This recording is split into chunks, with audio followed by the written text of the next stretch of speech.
muita luz, muita chance, muita espiritualidade para aproveitar e pegar tudo que é possível, todas as forças e energias.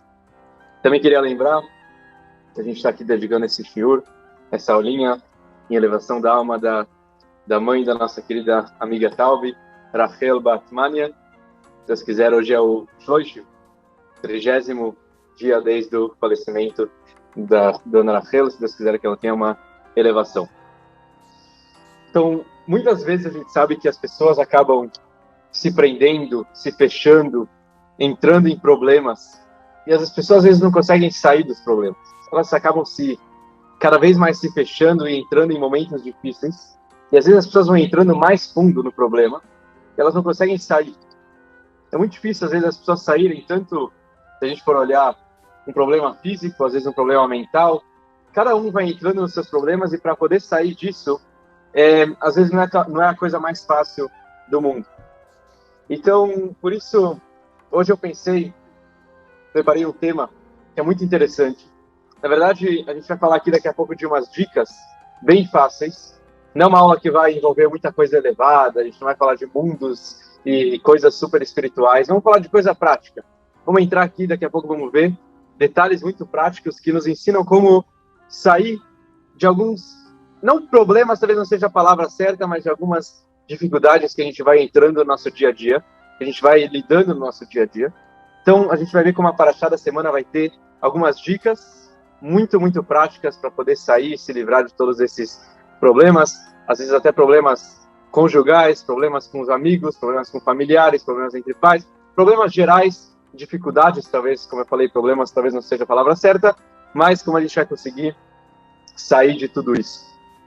Quantas histórias nós escutamos de casais que não aguentam mais um ou outro, porque um dos cônjuges não conta ele, acha que ele não vale nada, prometeu uma coisa, hoje em dia não é nada. Vários e vários momentos a gente encontra esses problemas no nosso dia a dia. Então vamos hoje pegar algumas dicas, como eu falei, e entrar no assunto bem simples, com algumas ideias interessantes ligado com a Parashá da semana. Essa semana nós temos duas parshiot, duas porções. Uma delas é chamada Tazria e outra tem o nome de Metzorah. O ponto geral, o assunto geral que a Parashá nos conta, é sobre a ideia do Tzaraat. Tzaraat é uma doença que aparecia na pele das pessoas, ou na casa das pessoas, ou na roupa das pessoas, que muita gente traduz hoje em dia como lepra, mas não é a tradução correta. Daqui a pouco a gente vai entender alguns detalhes porque lepra não seria a tradução correta para Tzaraat. Mas a ideia é que aparecia algumas manchas, e a pessoa tinha que procurar alguém que seria o responsável para falar se a pessoa está pura ou se ela está impura. Se ela precisa se isolar, ficar de quarentena. Também hoje em dia essa Parashá leva a gente a entender mais a ideia que é ficar de quarentena. Até então eram histórias que a Torá contava que as pessoas não entendiam. Hoje em dia, infelizmente, com toda essa pandemia, nós entendemos um pouco mais o que significa ficar isolado, ficar de quarentena, qual a ideia de tudo isso, como isso traz uma melhora no nosso dia a dia, como faz a gente refletir um pouco mais nos nossos atos. Isso era, na verdade, o que acontecia com a pessoa que recebia essa doença de Tzaraat. Ele tinha que ficar isolado, dependendo do caso, e ele refletia bastante sobre a sua vida, ele pensava em tudo que ele fez, e assim ele tentava melhorar. E, como a gente sabe, as manchas eram muito delicadas. Tem opiniões que falam que existiam 36 tipos de mancha. Tem outras opiniões de rabinos que falam que existiam 72 tipos de mancha. Mas a ideia tanto faz o número, o ponto é só para a gente entender quão difícil era para um Cohen, o sacerdote, a pessoa que foi escolhida para decretar se a pessoa está pura ou se a pessoa está impura, quão difícil era para ele realmente decidir o caso. Porque tinham vários tipos de mancha, estava um pouquinho amarelo, um pouquinho branco, cresceu, nunca não aumentou, vários e vários detalhes, está na parede da casa, quebrar a casa, não quebrar a casa, fechar a casa, eram muitos e muitos detalhes. E a Torá então escolheu o Cohen, o sacerdote, para justamente fazer esse trabalho. Eu queria focar hoje à noite, queria trazer um pouco mais a ideia, porque somente um Cohen, um sacerdote, foi escolhido para decretar se a pessoa está pura ou se a pessoa está impura, ou se a casa ou se a roupa estão puras ou impuras. Então, mais um detalhe importante para a gente saber. O tzaraat, ele vinha de acordo com detalhes, de acordo com etapas, como eu comentei agora. Se a pessoa falava mal de outro, ela falava o famoso fazia lashon hara. Lashon hara quer dizer falar mal, maledicência, ficar comentando. A gente gosta de falar sobre os outros. Então, a mancha começava a aparecer na casa da pessoa. Se a pessoa não se comportava, a mancha iria para um segundo passo, que era a roupa da pessoa. E então, se a pessoa não aprendeu a lição, iria para a própria pele, aí ela sentia na pele a mancha, e aí sim ela conseguia consertar os seus atos. Então, o castigo, como a gente sabe, era um castigo muito ruim, a pessoa se isolava, e não só que ela se isolava, ela ia passando pela cidade, falando, eu estou impura, eu estou impura, eu estou impura, ninguém chega perto porque eu estou impura, eu tô doente, sai de mim. E ele saía falando isso, ou seja, era uma coisa muito cruel, uma coisa muito dura, que a pessoa pudesse sair e falar sobre ela, que ela estava impura, e todo mundo olhar, e todo mundo se afastar, todo mundo sair correndo. Então ela ia para o final da cidade, saía e pegava uma casinha lá no final, onde não tinha mais ninguém, só ela, e ficava de quarentena, ficava isolada, ficava fechada e pensando, como a gente falou, sobre os seus atos. Então, para a purificação, como eu comentei, a gente poderia pensar que quem é a pessoa que vai saber decidir se a mancha está pura, se ela está impura, deveria ser talvez Moshe Rabbeinu, o líder do povo, a pessoa que sabe toda a Torá. Ele aprendeu a Torá do próprio Deus. Ele sabe tudo. Mas a Torá falou, não vai ser Moshe Rabbeinu. Então a gente poderia pensar talvez um rabino, um grande rabino. Ele que vai escolher, vai decidir quem está impuro, quem está puro. Também não é o rabino. Quem foi escolhido, como eu falei? O Kohen, o sacerdote. Ele foi a pessoa que Hashem decidiu para poder purificar ou impurificar uma pessoa que chegou e está com essa mancha de tzaraat. Existem alguns detalhes muito interessantes que a gente tem que parar para pensar sobre o assunto do Kohen. Por que o Kohen, por que o sacerdote foi escolhido para decidir a lei sobre um caso de tzaraat? Então, a primeira coisa que vale a pena a gente lembrar é num caso que um grande rabino ficou com essa doença. Vamos dizer que Moshe Rabbeinu pegou a mancha de tzaraat, apareceu na pele dele uma mancha, e agora ele não sabe o que fazer. Será que ele está puro? Será que ele está impuro? Ele não pode decidir por ele. Ele não pode falar, eu sou o líder, eu estou olhando minha mancha e eu decido. Eu estou puro, eu posso continuar dentro de todo mundo, ou eu preciso me isolar. Quem teria que fazer isso era o Kohen. Ele teria que chamar o seu irmão, o irmão de Moshe, era o famoso Aharon, Arão, que era o Kohen, o primeiro Kohen. Ele teria que decidir. Mas num caso como esse, aconteceu um caso parecido.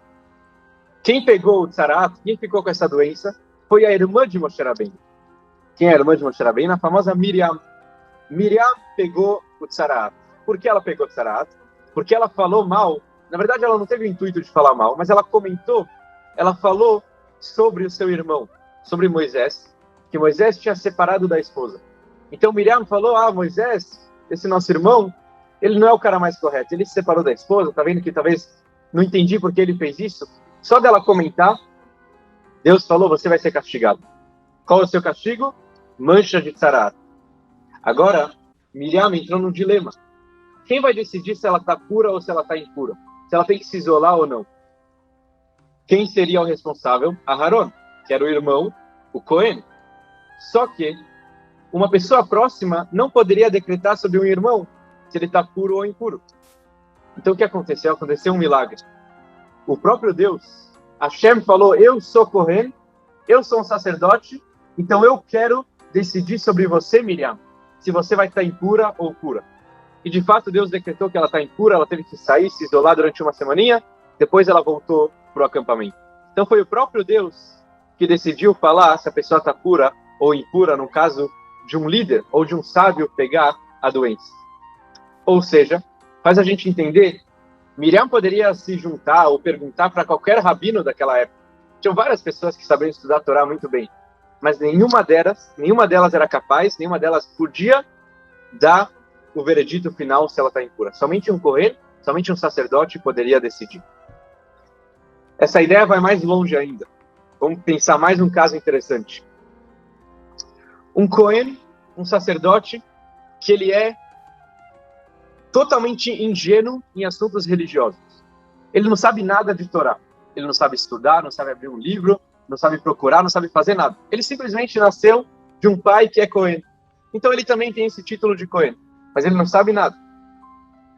Ele é capaz de decidir se a pessoa está pura, mas mais do que um justo, ou um tzadik, um líder, um grande rabino, que vai falar sobre aquela pessoa. Em outras palavras, vamos dizer que uma cidade só tem um Cohen. E esse Cohen não sabe nada de Torá. Ele é realmente muito ingênuo. Mas naquela cidade tem alguns rabinos. Vamos dizer que naquela cidade alguém pegou essa doença de tzará. Apareceu a mancha. Essa pessoa vai perguntar para o Cohen, mas o Cohen é um cara lá que não sabe nada de Torá, o cara que não está nem aí para o judaísmo. O que tem a ver ele perguntar para o Cohen? Não seria mais lógico um rabino decidir, falar, você está puro ou você está impuro? E o que a Torá vem e fala nessa semana? O rabino vai chamar o Cohen. Os dois vão juntos ver a mancha. O rabino vai olhar essa mancha e falar, está impuro. Mas quando o rabino falar, não adianta nada. O rabino tem que virar para o Cohen e falar, Cohen, fala que ele está impuro. Aí o Cohen fala, você está impuro. Pronto. Agora o cara está impuro. Agora ele está livre, agora ele tem que se isolar, agora ele não pode mais ter contato com a comunidade. É muito estranho isso. Que de repente Deus não escolheu um médico, não escolheu um rabino, que qualquer pergunta de lei seria normalmente perguntada para um rabino, não escolheu um especialista, escolheu um Cohen, um sacerdote, que ele já sabe. Pode ser que ele não sabe nada de Torá. Vem a Torá e fala, somente ele pode decidir sobre uma pessoa se ela está pura ou impura. É uma coisa muito interessante. Não faz muito sentido se nós formos pensar de modo racional. Então a pergunta é, por que Deus quis escolher justamente o Cohen para decidir se uma pessoa está pura ou impura? Existem algumas respostas para essa pergunta. Existe uma resposta famosa de um grande rabino que viveu na Alemanha, onde ele explica, ele dá uma resposta, ele fala, sabe o que acontece? O Cohen, ou melhor, uma pessoa que pega essa doença, ele pode, Deus nos livre, infectar outra pessoa. Ele pode passar a doença para outra. É como se fosse alguma doença que é transmissível por alguma saliva ou por algum motivo que seja. Então vamos imaginar uma pessoa que pegou essa doença de tzará. Ele entra em contato com outras pessoas. E ele pode acabar infectando outros, simplesmente falando. Não sei se naquela época eles já usavam máscara. Hoje em dia a gente decidiu, graças a Deus, os médicos conseguiram chegar à ideia de que a máscara consegue ajudar bastante. Mas naquela época eu não sei se existia máscara. E a pessoa que estava com a doença, ela entrava na comunidade, ela ia falando, e da saliva dela, às vezes saía e entrava em outra pessoa, e isso acabava levando o outro a ter essa doença, essa mancha de tzará. E o Cohen, ele é protegido por Deus. Ele tem uma proteção especial. Já que ele tem essa proteção, somente ele pode decretar sobre uma pessoa se ela está pura ou impura. Essa é uma resposta. Eu não queria focar muito nessa resposta, tem algumas ideias que talvez não fariam sentido de acordo com essa resposta, mas, de modo geral, eu queria entrar hoje com vocês numa resposta muito mais bonita, uma resposta impressionante, que é baseada nos ensinamentos do famoso Rebbe de Lubavitch. Ele explica, num dos seus livros, chamado Likutei Sichot, ele traz uma ideia brilhante, explicando por que somente o Cohen é a única pessoa que seria responsável para poder purificar ou impurificar uma pessoa. O Rebbe traz numa Sihá, numa ideia desse Likutei Sichot, desse livro dele, o Rebbe explica, ele fala assim, primeira coisa, o Cohen é uma pessoa que tem uma força de Deus, ele tem uma força especial. Por isso que o Cohen é a pessoa que consegue abençoar o povo. Tanto é que em vários momentos, em várias festividades, às vezes até de acordo com o costume no próprio Shabat, ou em festas, em casamentos, nós chamamos o Cohen para abençoar a pessoa. Porque o Cohen ele tem uma força especial de abençoar. E quando o Cohen vai dar a brachá dele, ele faz com amor. Tanto é que o costume da palavra, da frase que a gente faz, que Deus abençoou os Kohanim, os sacerdotes, para poder abençoar o povo com amor. Existe essa palavra Be'ahavá, com amor. Quer dizer, o Cohen ele tem uma força que ele consegue abençoar o povo com esse amor. O que significa que ele consegue abençoar com amor? Se a gente for olhar ao nosso redor, vários Kohanim, eles normalmente têm uma certa empatia, eles têm um certo sentimento para outras pessoas. Eles sentem a dor de outros. Eles sentem o que alguma pessoa está sentindo, eles sentem nele mesmo. Eles conseguem sentir, eles têm um dom de se preocupar com outras pessoas.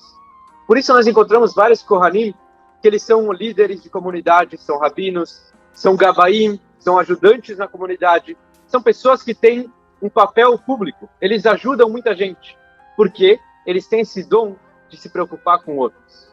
Isso é uma ideia muito interessante. Normalmente, óbvio que tem exceções, os Kohanim, eles têm esse dom de se preocupar com o outro de maneira diferente, onde outras pessoas talvez não teriam esse dom. Por isso, Deus escolheu o Cohen. Quando alguém vai chegar para um judeu e falar, você está impuro, você não faz parte da nossa comunidade, você está doente, você precisa se isolar. A única pessoa que consegue trazer um decreto tão ruim sobre o outro, o único que pode falar mal de outra pessoa, mal nesse sentido de falar, você está impuro, a única pessoa que pode trazer esse decreto é um Cohen. Porque o Cohen, antes de ele chegar e falar para um outro judeu, você está impuro, ele vai pensar 10 vezes antes, ele vai pensar, ele vai parar, vai pensar, faz sentido? Será que eu posso falar que ele está impuro? Será que ele realmente está impuro ou será que não? Talvez ele não merece esse castigo. Talvez eu preciso pensar mais. Ele sente a dor no coração dele. Então Deus chegou e falou, somente o Cohen, a pessoa que abençoa o povo com amor, a pessoa que tem esse amor dentro dele, que tem essa empatia, que tem o sentimento de uma outra pessoa, ela sente a dor de outro, ele sente o que a outra pessoa está sentindo. Somente ele consegue falar sobre um outro judeu que ele está impuro. Somente ele é capaz de falar para uma outra pessoa, você tem que sair, você tem que se isolar. A única pessoa que é capaz é o Cohen. Qualquer outro não sentiria a dor que uma outra pessoa está sentindo.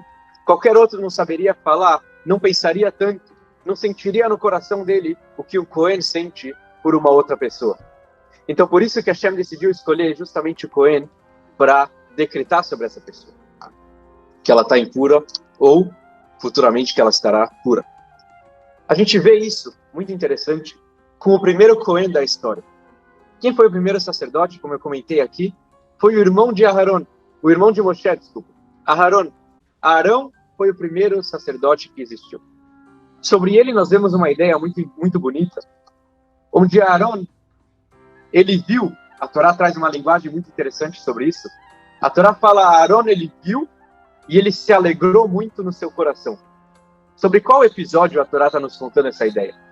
Sobre o episódio, quando Deus chegou e falou, Moisés, você é o escolhido para poder tirar os judeus do Egito. Muitos anos antes, quando os judeus ainda estavam no Egito, na verdade, muitos meses antes, Deus falou para Moisés, você é o escolhido para tirar os judeus do Egito. Moisés falou, eu? Quem sou eu? Eu sou uma pessoa gaga, eu não sei falar direito, eu não tenho nenhum poder, eu não sou bom com palavras, eu não tenho lábia, não sei falar bem, não sei convencer ninguém, não tenho nenhum dom. Pega meu irmão, Aharon. O meu irmão, ele é um cara carismático, ele sabe falar, ele é mais velho do que eu, ele tem um dom especial, ele é muito bom, porque Deus está me escolhendo. E Deus falou, não, Moisés, eu quero você. Você vai tirar os judeus do Egito. Porque você tem alguma coisa especial que seu irmão não tem. Mas mais ainda, Deus falou, quando você contar a notícia para o seu irmão que você foi escolhido para tirar os judeus do Egito, o seu irmão vai chegar e falar, Mazel Tov, que alegria, vamos fazer um lechaim, vamos se juntar, vamos festejar, porque você merece, você tem essa característica especial que a Hashem te escolheu, você não é qualquer um. Onde a gente já viu, é muito difícil olhar para isso, o irmão menor, seu chefe, o irmão mais velho ter que se rebaixar para ele a vida inteira. E mais ainda, Aaron foi o tradutor de Moshe Rabbeinu. E Moshe Rabbeinu, ele não sabia falar muito bem, como ele mesmo reclamou para Deus. E Arão, então, era a pessoa que sabia conversar com o faraó ou com qualquer outra pessoa. Onde já se viu o irmão mais velho se rebaixar tanto para o irmão menor, falar, não, eu sou o seu secretário, tudo que você precisar de mim, conte comigo. Eu seguro o seu bastão quando você precisar andar, eu seguro a bengala, eu faço tudo por você. Você quer tirar teu paletó, tira que eu seguro. Quer tirar o chapéu, eu seguro para você. Eu vou falar com aquele... Eu sou seu secretário.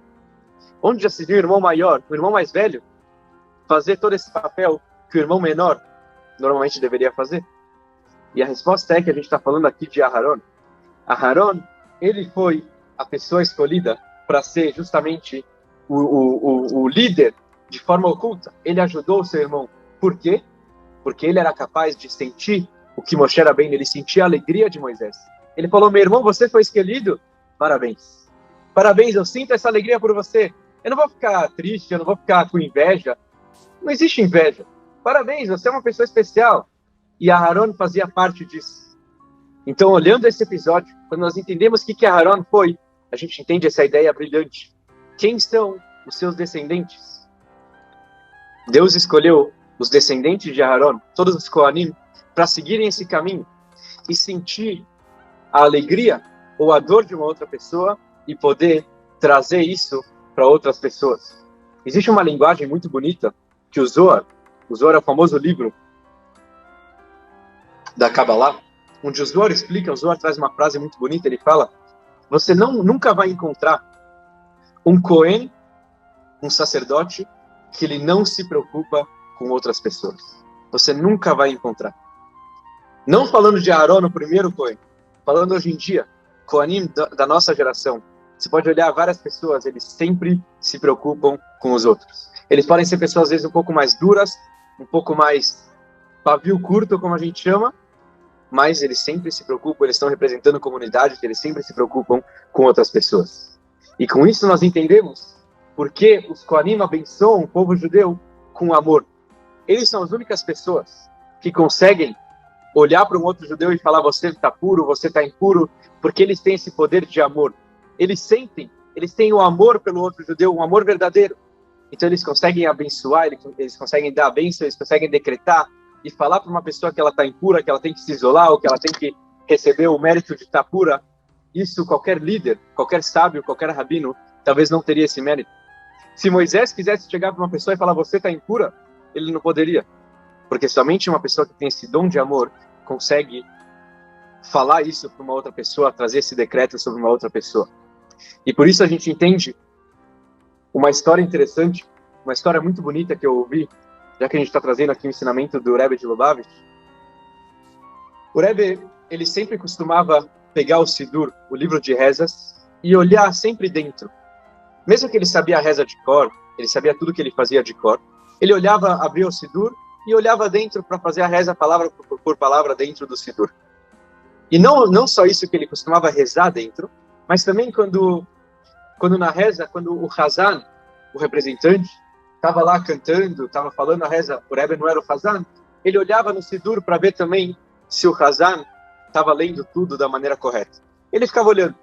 Com os anos, o Rebbe, com uma certa idade, a cabeça começa a ficar um pouco pesada. Então ele pegava o livro, ficava olhando para baixo, e a cabeça ficava um pouco pesada. Então o que o Rebbe fazia? A gente vê nos vídeos, ele segurava com a mão.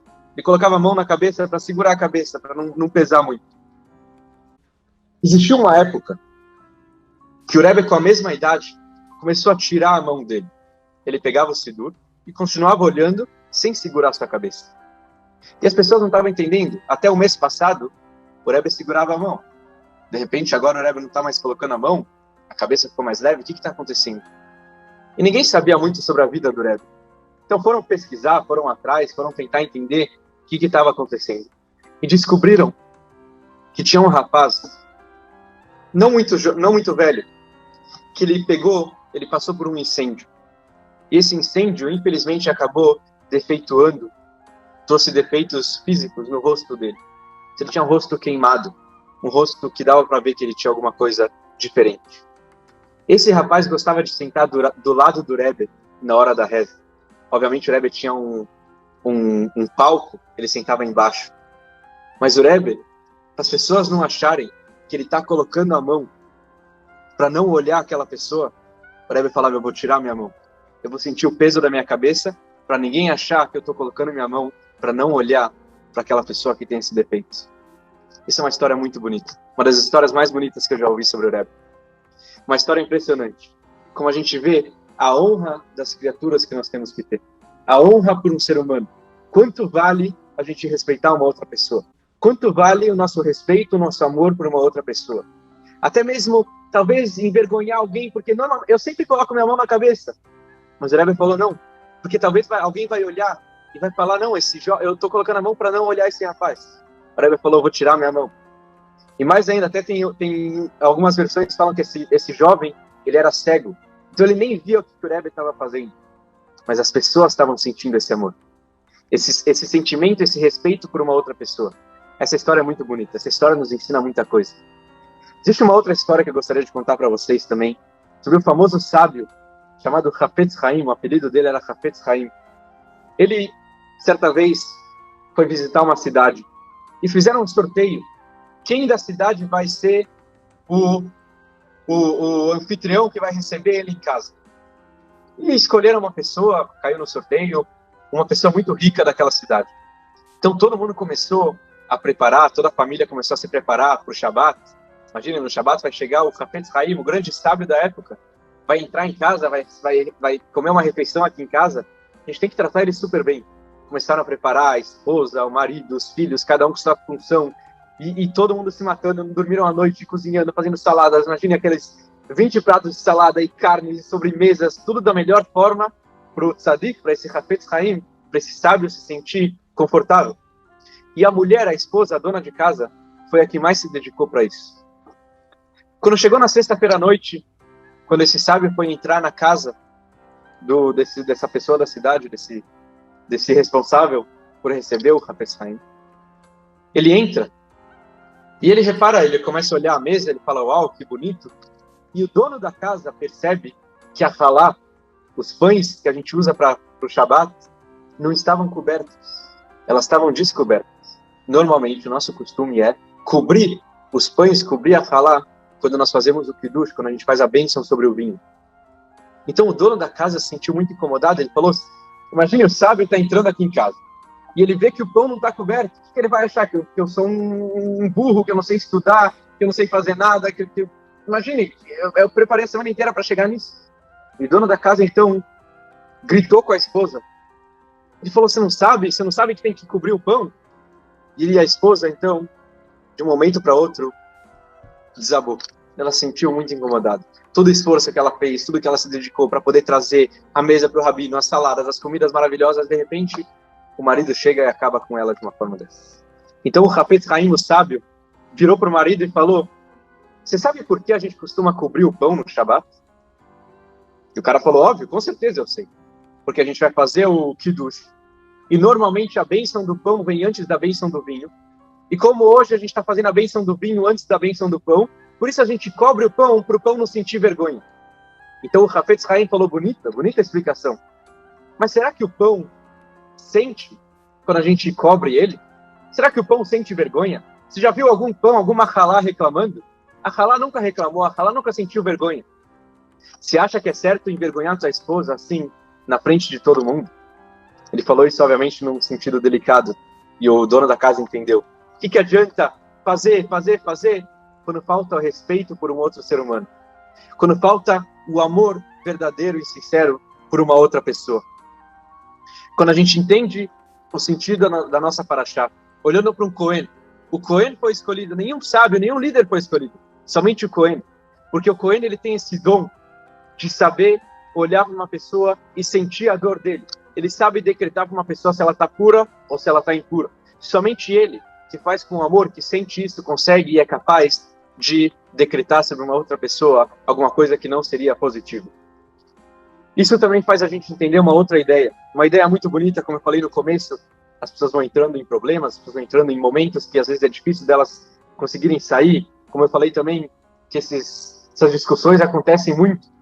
Então, normalmente, as pessoas não gostam de receber críticas. Ninguém gosta de ser criticado.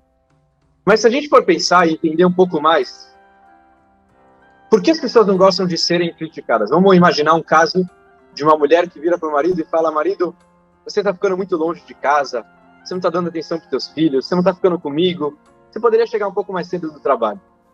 Chega um pouco mais cedo, não precisa sair todo dia com seus amigos, não precisa todo dia ficar tomando cervejinha, vem para casa um pouco mais cedo, fica comigo, dá uma atenção para os teus filhos. O que o marido olha quando a mulher fala isso? Em muitos casos, óbvio que tem maridos excepcionais, maridos que entendem da melhor forma. Mas o marido entende normalmente que a mulher está tocando no seu ego, na sua honra. Ele fala, eu estou todo dia aqui em casa, você que não está. você que não fez isso, você que não faz aquilo, você que não se preocupa. E o marido começa a criticar um pouco a esposa. Normalmente acontece isso, essa é uma história que acontece em muitas e muitas casas. E na verdade, o que o marido está pensando nisso? O que está afetando ele? Que tocaram no seu ego, tocaram na sua honra, tocaram no que acharam, a esposa está tentando falar, ele sente isso. Que você sempre foi alguém e agora está sendo uma pessoa diferente. E ele se sente incomodado com isso. Então, na verdade, se a gente for pensar, as críticas, as pessoas querem melhorar. Sempre as pessoas querem crescer, querem avançar, querem se tornar pessoas melhores. Mas o problema é que a crítica, normalmente, acaba tocando no ego e na honra da pessoa. Isso acaba incendiando por dentro e a pessoa fica irritada e ela começa a achar que quem é você para me criticar? Quem é você para falar mal de mim? Você nem faz isso, você nunca fez isso, você nunca esteve aqui, você nunca viu. Quem é você para falar isso de mim? E na nossa paraxá a gente entende uma ideia muito bonita. Quando nós queremos dar uma crítica sobre alguém, uma crítica construtiva, uma crítica de verdade, mas não uma crítica à toa. Quando eu quero melhorar uma pessoa, eu não posso simplesmente pegar ela e começar a falar que você fez isso de errado, você fez tudo difícil. Doutor Luiz, no final, se Deus quiser, a gente vai abrir para todo mundo poder falar. A gente não pode ficar olhando e criticando e falando mal e falando, sem antes entender, sem antes nos preparar, sem antes olhar para nós mesmos e falar, será que eu tenho o direito de falar mal de alguém? Será que eu posso criticar essa pessoa? Será que eu tenho esse amor suficiente por ela, por ele, para poder falar mal, para poder melhorar aquela pessoa? O que adianta o cara, você nunca pensou nele, você nunca demonstrou um amor, você nunca demonstrou carinho, nunca demonstrou que você gosta, de repente, quando você vê o cara fazendo alguma coisa de errado, você vai e fala mal dele. Não adianta nada. Se você não sentiu dentro de você, se você não parou para pensar e entendeu, se você não se preparou antes, se você não olhou bem os detalhes, se você não encheu a pessoa com palavras de amor, você não é nada para poder criticar outra pessoa. Ninguém pode chegar e falar mal se você mesmo não sentiu a dor dentro do seu coração. Existe uma história muito bonita, que com ela a gente já vai, se eu espero finalizar, o nosso tempo já não é tão longo. 2 filhos de grandes rabinos estavam brincando. A gente está falando aqui de rabinos muito especiais. E a brincadeira dos filhos com certeza não seria jogar futebol, brincar de boneca, cartas, nada disso. O que os filhos dos rabinos faziam em épocas anteriores? Talvez hoje em dia já mudou um pouco isso. Eles brincavam de rabino. Um era o rabino e o outro era a pessoa que faria alguma pergunta para o rabino. Então os 2 irmãos estavam brincando, estavam fazendo essa brincadeira. E certa vez o irmão mais velho foi entrar e conversar com o rabino, supostamente o rabino, que era o irmão mais novo. Então o irmão mais velho vira para o irmão mais novo e fala, eu fiz um pecado, eu descumpri o Shabat, eu acendi a luz no Shabat, eu fiz um pecado. Eu quero saber como eu conserto esse pecado. Então o irmão, que era o rabino, falou, você agora precisa estudar todas as leis do Shabat, você precisa pegar os livros e abrir, pesquisar e procurar e entender, e ir atrás e colocar em prática. Você tem que estudar muito para depois saber como cumprir o Shabat. E o irmão ouviu e saiu, quer dizer, na brincadeira ele saiu do quarto do rabino e falou, agora eu vou virar uma pessoa melhor. Passaram alguns dias, a mãe pergunta para esse irmão, você fez o que seu irmão pediu? A mãe estava olhando os 2 irmãos brincando, você conseguiu estudar todas as leis de Shabat? Você viu o que fazer? Você entendeu o que ele estava te pedindo? E ele falou, mãe, eu quero te falar uma coisa, entre eu e você. O nosso irmão nunca vai poder ser um líder, ele nunca vai poder ser um rabino. A mãe ficou espantada, por quê? O que você está olhando nisso? Ele falou, porque o verdadeiro líder de comunidade, um rabino verdadeiro, ele tem que, antes de dar uma resposta para a pessoa, ele primeiro precisa se suspirar, ele precisa sentir um pouco a dor do outro, e aí sim ele pode dar o conselho. Se ele só pegar e falar, dar o conselho, não vai mudar nada. Se ele sentir um pouco a dor nele, aí sim ele pode dar o conselho para outra pessoa.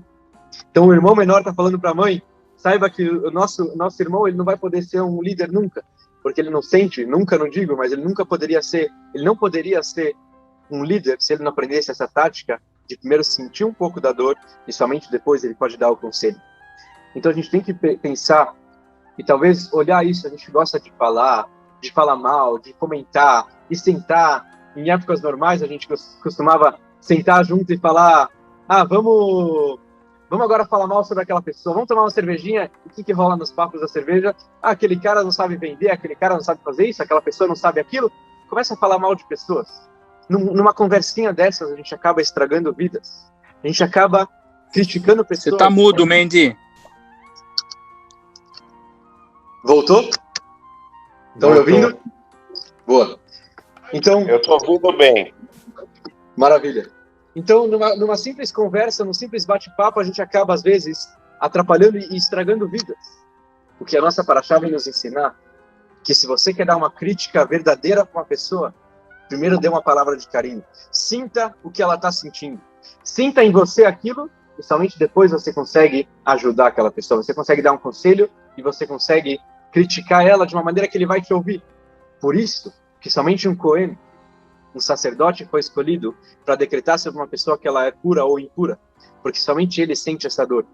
Todos nós, hoje em dia, podemos pegar essa lição e entender toda essa ideia, entender tudo isso que a Paraxá está nos ensinando. Existem vários ensinamentos da Paraxá, como a própria Dona Taube falou no começo. Ela falou: eu li a Paraxá, tem muita coisa bonita. De fato, tem muita coisa.